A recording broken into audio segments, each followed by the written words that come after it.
Angie. There are plenty of places in Memphis that are said to be haunted, but the ghost stories in a small town in New York have taken on a life of their own. Alexandra Nolan is a lifestyle expert, jet setter, and the founder of CityChicLiving.com. And she's here to tell us all about Sleepy Hollow, her adventures. Wow. Okay, so tell us what brought you there in the first place. So I am a Halloween person, and every year I try to do some sort of Halloween trip or really get festive. I know last year we did the stuff with Elmwood Cemetery. Yes, we did.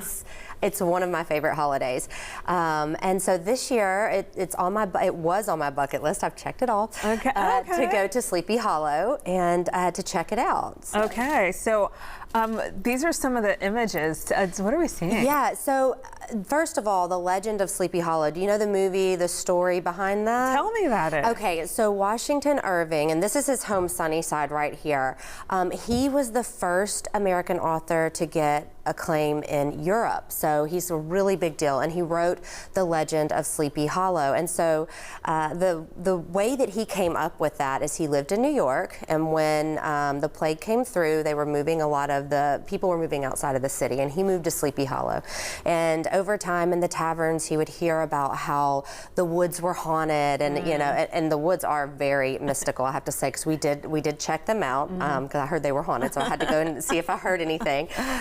But there were all the stories, and so he wrote a story about have you ever heard of the Headless Horseman? Yes, okay. yes. So he wrote this story, and it came from a semi-true story, and it would take forever to get into. You'll have to go online and look it up. But it came from a semi-true battle story, and so they say that this soldier haunts Sleepy Hollow. So that was his home, Sunnyside.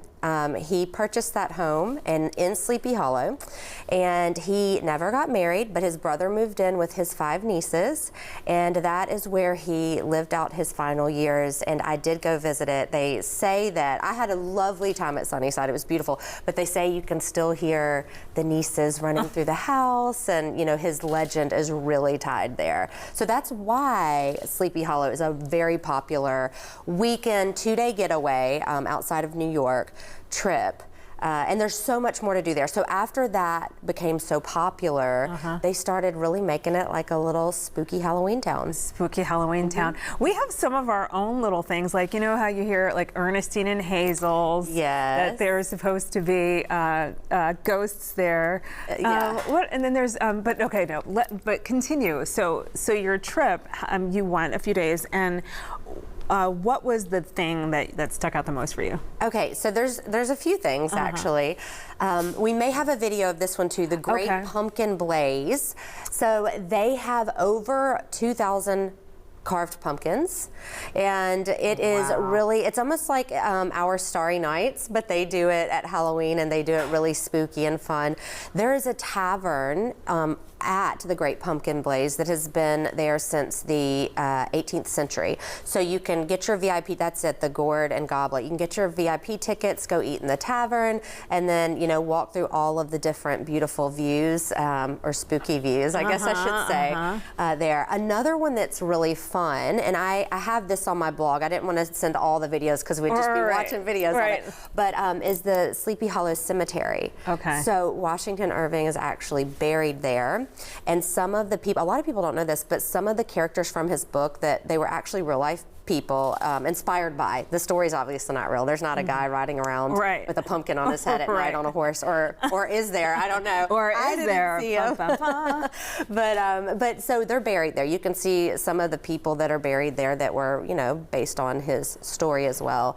And it's a it's a beautiful cemetery. We actually did a brunch there, and it was really nice. Wow. Yeah. Do you decorate as well?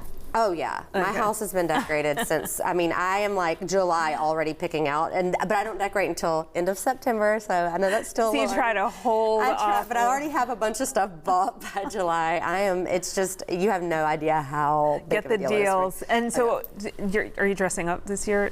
Yes. What are you going to be? I am. So I've always wanted to be a Viking woman. Okay. So I was like, you know what, I guess I can't do this on the regular everyday walk around Memphis, so I'm just going going to do it for Halloween. Live in my inner Viking self for a few costume parties at least. How do people get more information on your trip?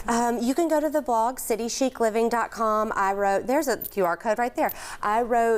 This will take you to the blog, and you can kind of scroll around there under travel. I wrote all of the places to eat, a lot of more reviews on some of the things that we did as far as activities go. So. All right, Alexandra, we love to hear about all of your adventures and all your trips, and this sounds really fun. Thank you. You also are the inspiration for our Live at 9 question today. You just showed us this Sleepy Hollow legends and what comes to life about that. And so we, if you haven't voted yet in today's Live at 9 question today, there is still time. So just hover your phone camera over the screen, tap the yellow bar, and make your choice.